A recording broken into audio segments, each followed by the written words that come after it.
Hello everyone, Russ of Aquarimax here. Hey, Pet Paradise. You were in the house before I was. Sweet. Glad to see you here. I thought I would feed the dart frogs as part of the live stream today, and we can check out, see how some things are doing.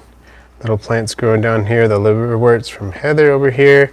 Got some oak leaf ficus growing here. Sorry, there's a little water on the glass. I tried to wipe it off, but it looks like I missed some.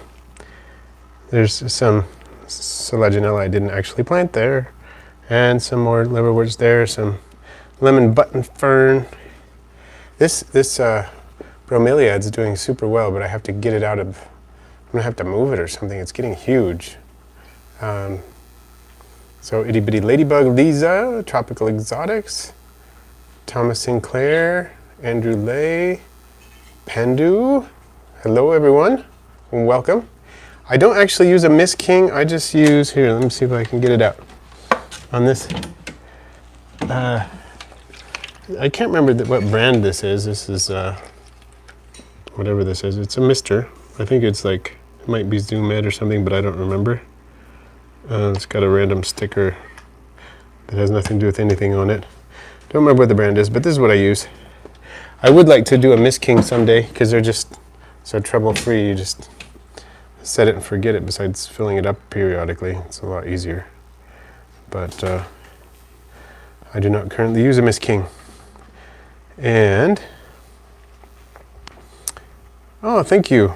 And Gemma K in the house. Glad you made it to a live stream. Aquatic Ma, nice to see you here. Forest Oasis, growing tons of plants too. Thank you. So Thomas, I shoot to miss them once or twice a day.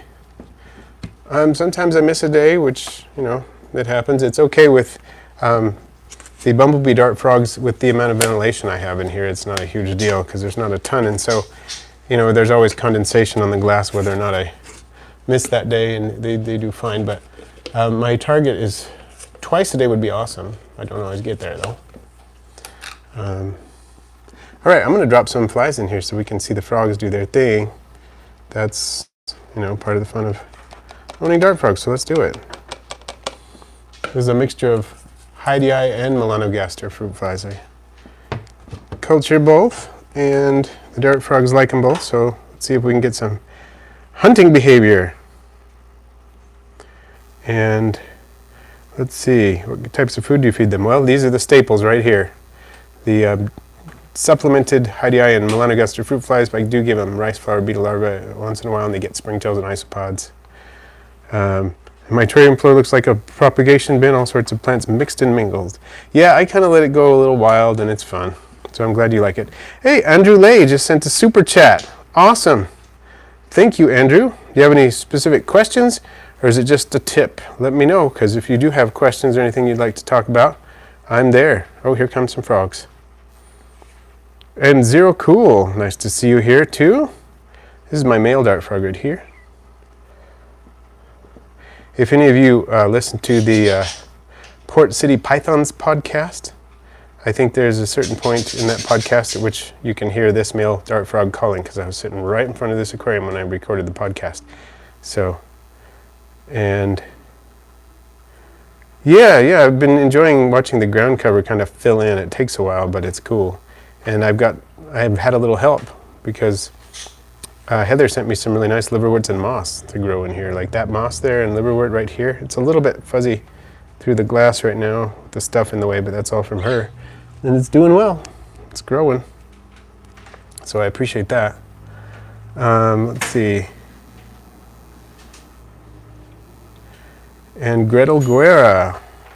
Great podcast with Port City Pythons. Oh, you were in there, Gretel. I remember you asked a question. I remember. So thank you for joining in on that. I really enjoyed talking to Joe and Melissa.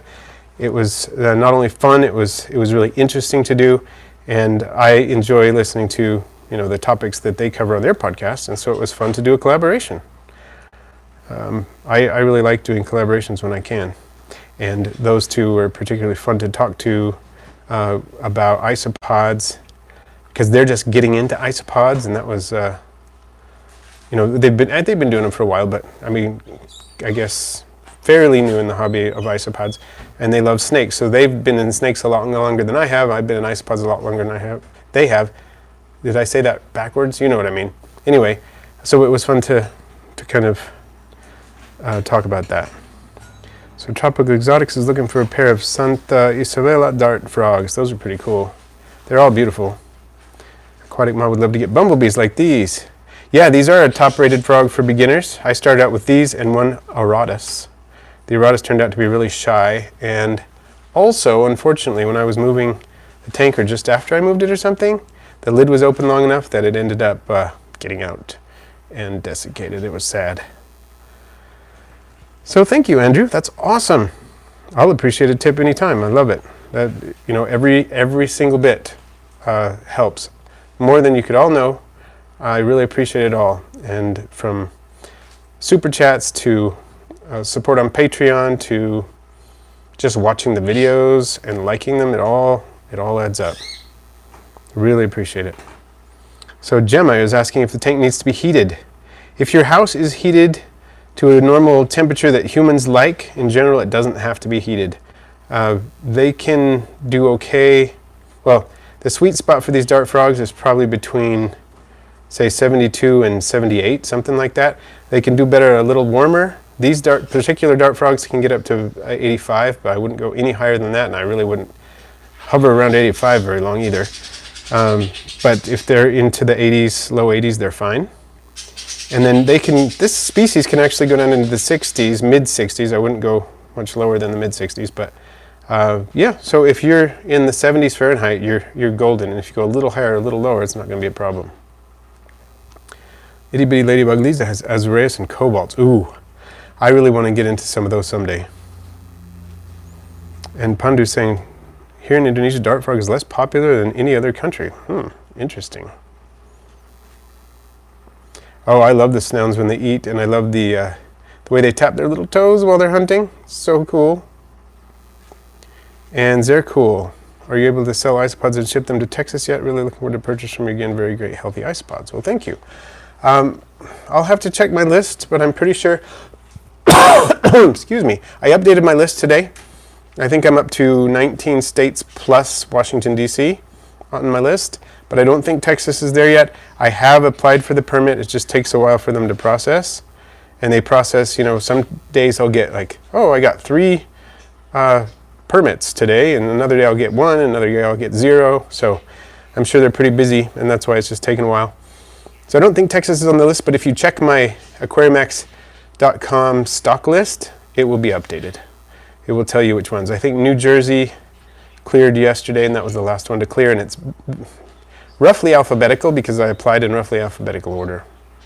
So I haven't hit Texas yet, but there are a few random ones in there that kind of didn't fit the alphabet for whatever reason. But anyway, there you go. Let's see. So catching up here.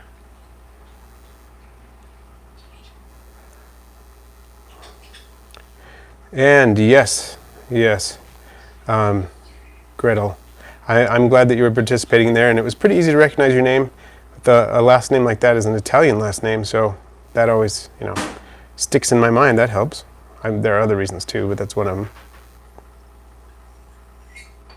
Whoa, Heather, that is interesting. You dyed your substrate black, and lichens and mosses have changed color. Did they? What color did they change to? That's the next question I got to ask. Hello, Chad. How long did it take for the button fern to establish? Took mine like 9 months. I am really honestly not sure. Planted this one over here. This is like the mother of all these ferns that came from my other vivarium where I had a ton of lemon button fern. They just kind of started spreading from there as they do with runners. So it did take a while for it to grow. It did die back when I planted it because I processed them. And I think I processed that one. If I moved it directly from my other vivarium, I may not have because same livestock, but I generally do that. So, okay. Do you plan on breeding? Actually, I have bred these and sold off the tadpoles, all of them to people who watch the channel, and all who are local people who watch the channel. And so, yeah, I'll probably breed them again. Are bumblebees really active? Aquatic Ma asks. Joshua's Frog recommends only 10 gallons for them. They're pretty active in my experience, especially when you're feeding like this, but They're one of the more active, least shy dart frogs, but they're also pretty hardy, which may be why the BioDude suggests that. I'm not sure, but okay. Let's see. Catching up. My lazy Pac-Man frog does the toe tap too and will only strike if something touches his lips. Interesting. I think I want to try feeding Reptilinks to a Pac-Man frog. I bet it would eat those. And Gretel, yes, I can ship to New Jersey. My permit, just cleared for New Jersey. So yes, I can. I can only ship about 13 species, I want to say, but those are the ones that I have on my updated stock list for sale. So if you check that out, I can ship all of the ones on that list to New Jersey. Okay.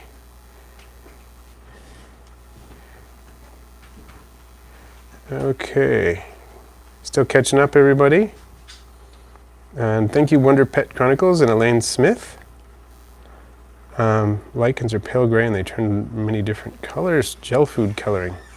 Cemeterarium. Wow. I gotta say, you're very creative. I never would have thought of that, but that's pretty cool. I like it. Can I ship to Georgia? Let me see. I think I do. I think Georgia's cleared. If I could, I'm gonna pull out my phone here and see if I can pull up my stock list online, because I don't want to tell somebody. List. Aquarium X. Just a second, sorry. There it is. Okay, it's coming up. So I can tell you, hopefully, if it loads. My phone's almost out of juice, so hopefully it loads. Let's see. Georgia, yes, I'm cleared for Georgia. I can ship to Georgia now, so that's awesome. And 10 gallons per frog is what, that's like the general rule, so that could be what they were saying. And that's why this is a 29 gallon, and that, is 1 gallon off, 1 gallon too small, but at the same time, I made sure that the dart frogs can utilize the wall space, and they do. They crawl up everything. They're all over the place. I find them up in the corners and whatnot, so. Yeah, I think when you increase the surface area that they can use, you're essentially increasing the size of the vivarium, the effective size of it. So have I thought about thumbnail darts? Yes, I have. The first dart frogger I visited when I started getting into isopods about 7 years ago had some thumbnail darts, and I thought they were awesome. So someday. And Miranda, thank you. Glad you joined the live stream, and I'm glad you love the content. Very, very appreciated.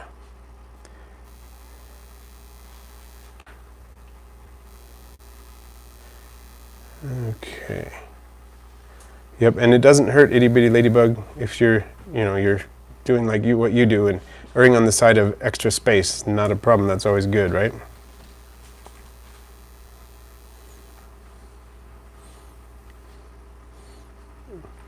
And Pet Paradise. What are good dart frogs for a 24 by 18 by 24 Exoterra beginner frogs would be best?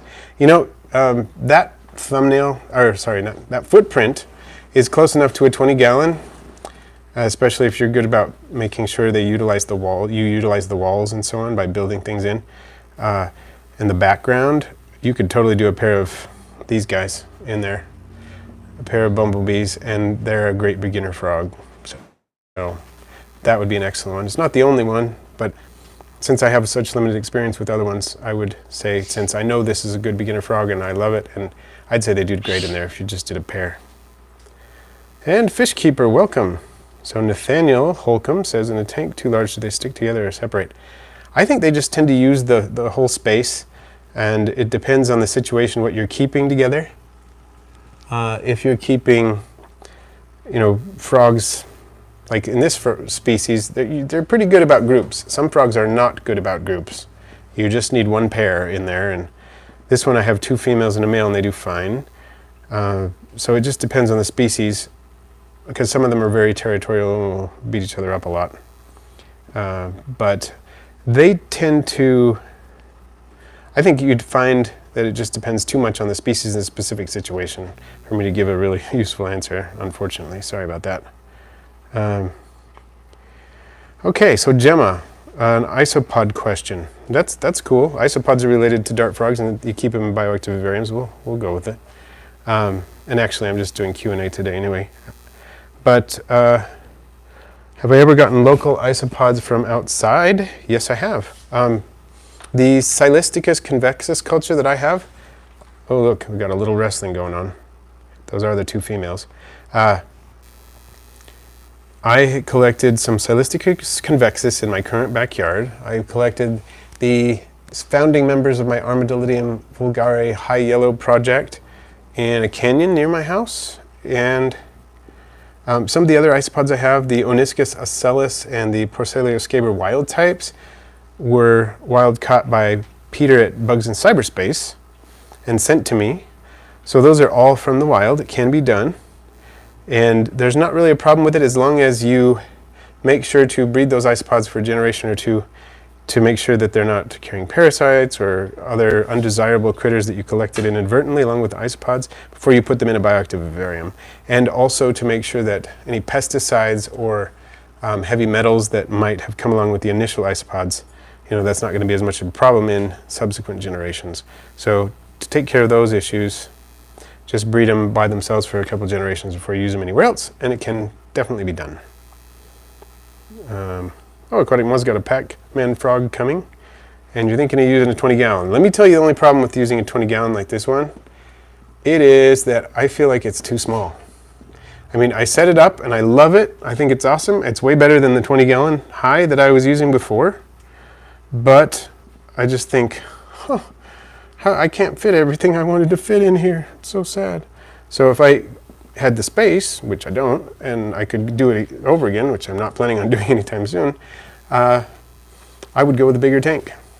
I would go to a 75-gallon or something like that. I just feel like you never are satisfied with the space. And Calcanort and Cody, greetings. Calcanort bought some dart frogs at a herp show, maybe mislabeled, huh? Heather Jensen, I'm either getting some smoky oak millipedes or an Armadillidium vulgare gem mix that throws magic potions. That's cool. I think I've seen that gem mix advertised before. It sounds pretty cool. Nicolas Galindo, hello. And yeah, that's true. Pac-Mans are pretty sedentary. I remember chatting with you before, Nicholas, I believe, in the live stream. Is that true? Yeah, I think at 75 for dart frogs would be cool. At which zoo was that? I believe it was the Oakland Zoo in California. They have a gigantic, I think the biggest vivarium I've ever seen for dart frogs. I don't know how many gallons that thing is. It's huge. It's probably like 10 or 12 feet long from side to side, and then deep, probably 4 or 5 feet, and tall, maybe 4, 5, 6 feet. I don't know. It's huge and beautiful. And it's got all different species in it. Somehow they manage. I don't know if they're breeding successfully. And thank you, Nicholas.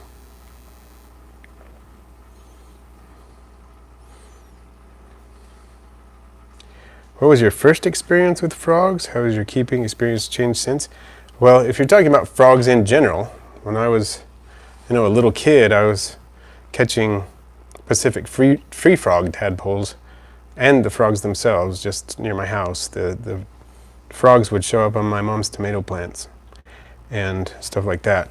And I would catch them, put them in a temporary container, and usually let them go after a short time. That was my first experience. But by the time I was about 8 o'clock, when the time I was about 8 years old, I was raising the tadpoles successfully into froglets.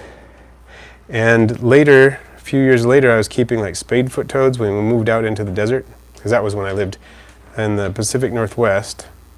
And then we moved out here to the desert, and I was keeping spadefoot toad tadpoles, raising those successfully to little toadlets and things like that. And I've kept various things. I kept some local toads years ago, and then I've kept green tree frogs years ago. I think the biggest difference is that the knowledge that I have of bioactive vivariums now, I mean, I did what might be considered a bioactive paludarium a long time ago and kept green tree frog or two in it, but applying the knowledge of the drainage layer and the ABG style substrate and adding microfauna and so on, that's probably one of the biggest differences that I would say that I do now.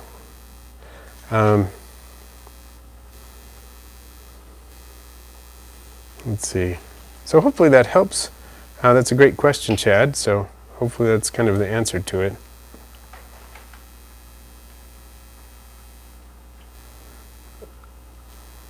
Let's see. So these kind of frogs, there's a lot of people who mix species, a lot of people who don't. I think it's probably detrimental and certainly detrimental for breeding to mix them with different species, so I probably wouldn't. And I got tons of roly-polies, Nicholas, thousands of them, of all different kinds, so they're doing pretty well. I'm actually going to be filming a Porcellio macro lens tour of my isopods a little later this evening. Looking forward to that. So dart frogs are not great swimmers. They do like to sit in little pools of water, but I wouldn't put them in 4 inches of water that they couldn't get out of. That could be a problem, potentially.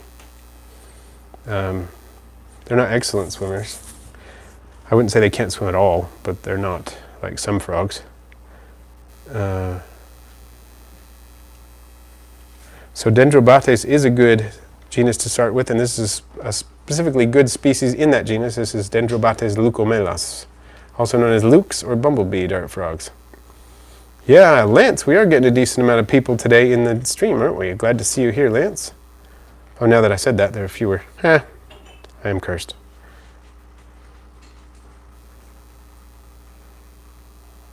Pacific tree frogs were my first, and I bred a bunch that got loose in the house and stayed and kept breeding in my plants and fish tanks. That is pretty awesome, I gotta say.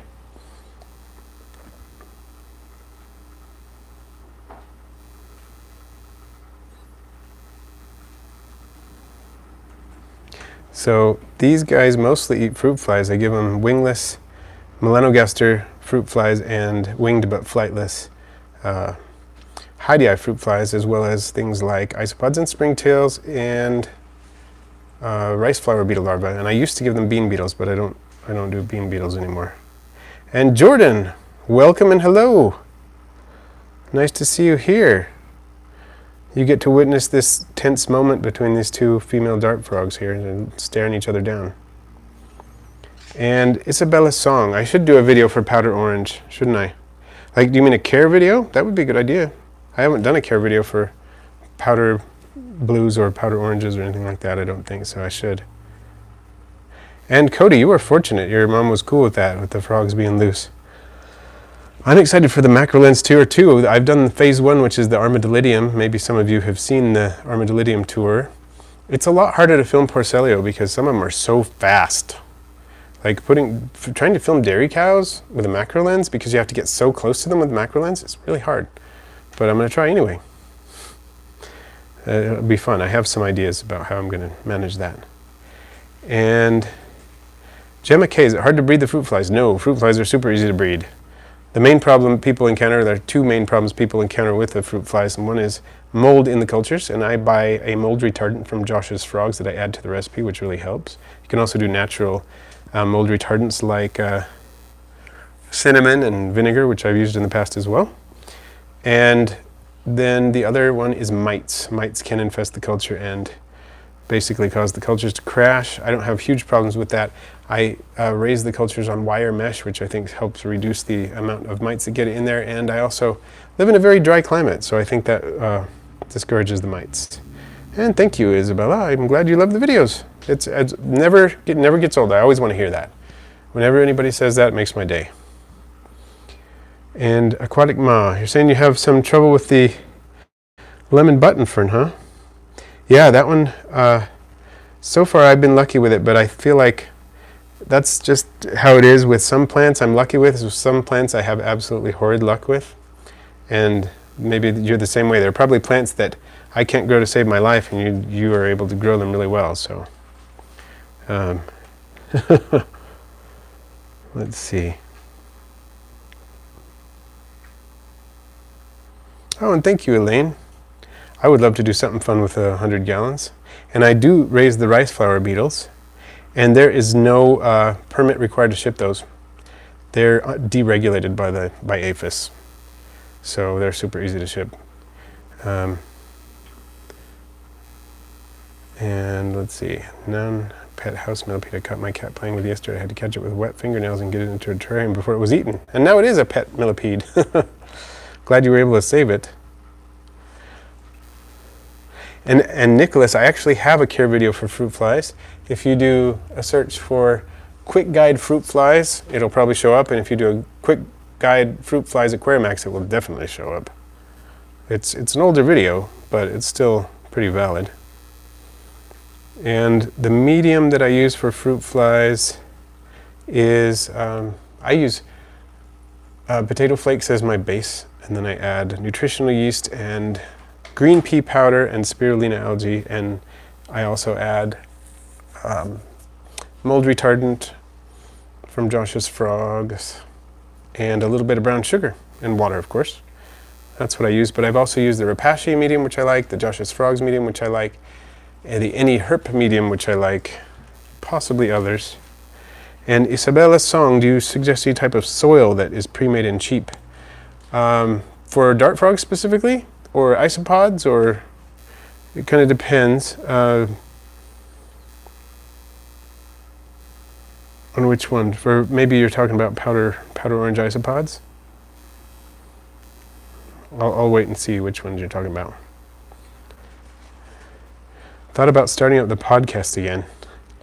From Lance. Lance was one of the listeners of the podcast that we did from about 2008 to 2016, and has decided to join the ranks of our YouTube subscribers, which I'm really grateful for. I have thought about it, but right now I just don't have the time. If I ever am able to go full time as Aquarimax is my day job, then I might do that, because I think it was fun and I would have more time to do it, hopefully. Let's see, so little Rhodey aquascaper, 45-gallon paludarium, just 4 inches of water, 2 feet high with a land area. I think if you had rocks and stuff in there, you might be okay, but it kind of depends on how navigable that water is. I mean, if there's any place they could get trapped without being able to immediately get out, I would worry about that a little bit. Okay, let's see. And I have fed them crickets, these frogs crickets, like micro crickets before. I don't do it all that often, but if I have excess baby crickets, sometimes I have done it. And okay, so Isabella Song was talking about the isopods. You can go as simple as cocoa fiber if you want to go cheap, and then just put a leaf litter layer over on top of it. For the isopods, powder blues and powder oranges are pretty forgiving. It's not what I use because I found better productivity with more expensive medium, but if you find organic leaf compost and use that as your base, that's not really expensive. You get a 50-pound bag or 25-pound bag for like $4 or $5, so it's not a bad base to use.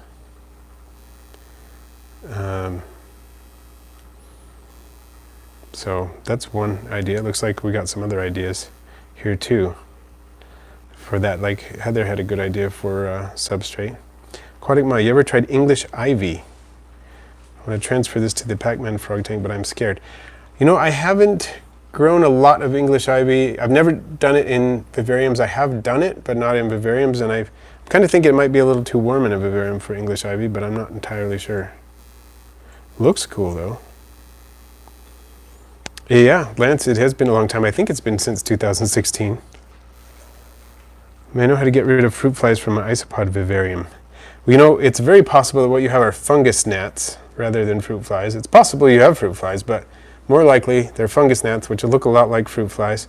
And there are, I would say, 3 things that you should do. And one is make sure you have a robust population of springtails in there. The other one is make sure that you're not overfeeding. And then another one is that if you have ventilation in there that's not covered with chiffon, go ahead and do that. Actually, I'm going to recommend a couple other things because I kind of lost count of how many I already said, and there are a couple that I have in my mind.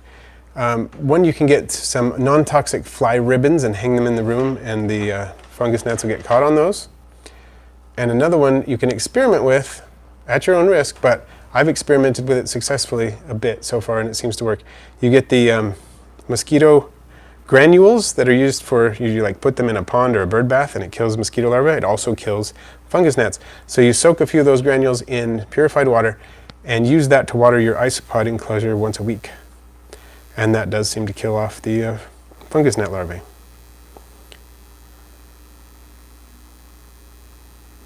And Elaine, about the rice flower beetles, I do have a quick guide on breeding rice flower beetles. So do a search for rice flower beetle. My video will probably come up. If you add Aquarimax into the mix, it will. And it's basically a guide on how to culture them and harvest them and all that stuff. So these frogs don't make a big mess. Some frogs do. These frogs don't because they're in a bioactive setup. So their little frog logs, as they're often referred to, get eaten up by the fungi, by the isopods, by the springtails and so on. You do have to kind of rinse them off the plants when you're misting, but that's about it. You don't have to clean up the vivarium other than that, really, very much. Let's see.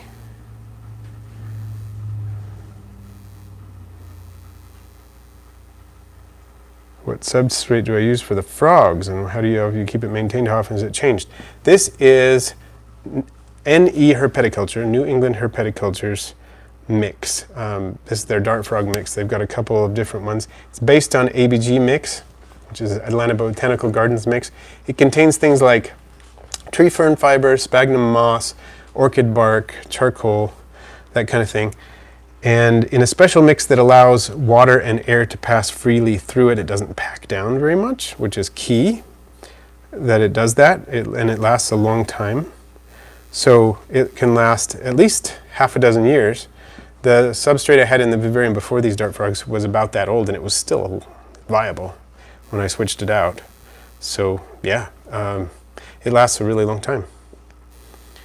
And let's see. Hopefully that helps. You only have to change that out about every 5 or 6 years. Do any of your frogs have deformities? Nope, I haven't had any deformities in these frogs, nor in their froglets produced from their tadpoles. They've all been healthy ones, healthy frogs. And that's a good point, Heather Jensen. Ivies, if you're putting them in with something herbivorous, that could really be a problem. And if you're putting them in with something non-herbivorous, it could be a problem if it's contact toxic. And Isabella, powder orange isopods and powder blue isopods are exactly the same species, so there's no difference in care. Exactly the same, which makes it easy. And Gretel, I wish. That would be so cool. I would love that. And Chad, could you unpack in a future video what is meant by bioactive, what reptiles can benefit from said practices? That is a great idea for a video. I do have a video on bioactive substrates specifically. If you look up Aquarimax Bioactive, it'll show up. That talks about some of those things, but addressing that topic again and maybe in a little bit more depth would be a good idea. And just in a nutshell though, I think there are very few reptiles that couldn't benefit from a bioactive setup, honestly. But I'll see if I can cover that a little bit more thoroughly in another video. All right, and you're welcome, Brian Del Vecchio. You sent me an email, didn't you? I recognize your name from the email. Any tips on controlling condensation on the front glass? Well, let me tell you my secret, which is no secret at all, actually. I'm just tell you. Before I made this video, I wiped it down with paper towels. The best way to control it and still maintain the humidity that's necessary, there are a couple of ways people do it with fans and so on. You can install little, like the little computer fans up here and put vents up at the top so that it vents out and does that. But I haven't done any of that. I have ventilation on the back. There's a little chiffon vent back here in the back. I've thought about putting it in the front, and that might actually reduce the condensation. But I just wipe it down. If I wipe it down every day, it actually keeps it under control pretty well. All right.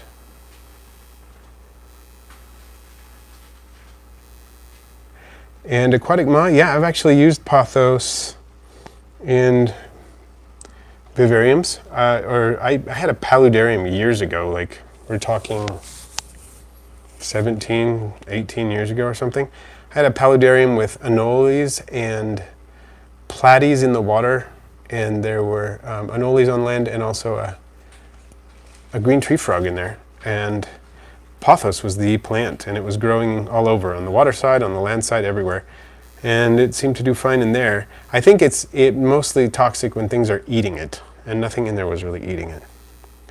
So Jordan Savala, do you ever have to clean out or change the substrate in an isopod container?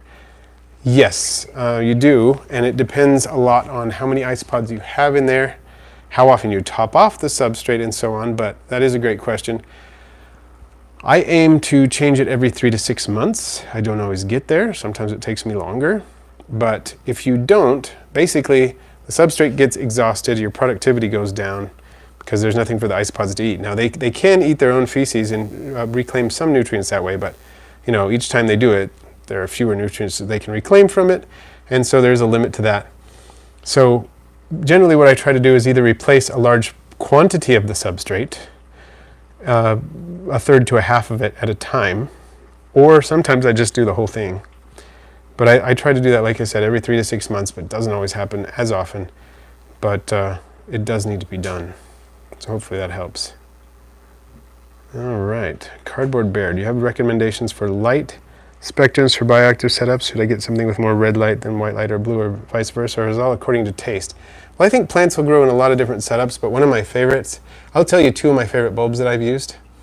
You can use compact power fluorescence in a lot of setups if they're not too deep, but this bulb, I know you can kind of see that it's got red and white and blue on it. This is a Tinkman herp bulb that I bought from the Biodude. I love it. I've got one on my garter snake vivarium as well, and I've also got a smaller one on our leopard gecko bioactive vivarium. Love it. Great bulb, very bright, grows plants really well, makes this, the bromeliads really color up, like this bromeliad here you can see it's really rich color. So yeah, that's what I have found works really well, as well as the Jungle Dawn LED bulbs. Those are my 2 favorites so far. And I guess I didn't exactly answer the spectrum, but hopefully just a glance at that one with the red and the blue and the white, and then just those recommendations should kind of address your question to some extent, I hope. So maybe a video on what bioactive setup would be good for beginners if you don't have one already. So I do kind of have a video on that already. My bioactive substrate setup kind of addresses that, but maybe another one wouldn't hurt. So do isopods live with these frogs, or do the frogs eat them before they can breed and take hold in the vivarium? They do definitely eat some of them. I have Isopodus species Tarragona in here, but they do seem to be breeding in there, even though the frogs are picking off some of them. I'm really thinking I want to add some Florida Fast in here at some point, see how those do. But the goal is that there will always be some breeding in here, and the frogs won't finish them all off, but depending on frog load and suitability of the substrate for isopods and various things, you may occasionally have to sort of top it off again with isopods. Trisha, do you have any experience with bumblebee walking toads? Unfortunately not. I think they're awesome. I've read about them and stuff. I've seen them, but I don't have any direct experience with them. So Gemma asks, no, you already answered that. Jordan asks, have you ever encountered mold on the side of your springtail containers? I don't think I've had mold on the side. I think when I've experimented with different substrates, I've occasionally had mold problems. If I overfeed, I will get temporary mold on the charcoal, but I think that's all I've had. And then if I just leave it alone, the springtails clean it up. Just let them kind of go with it. So are you encountering that issue?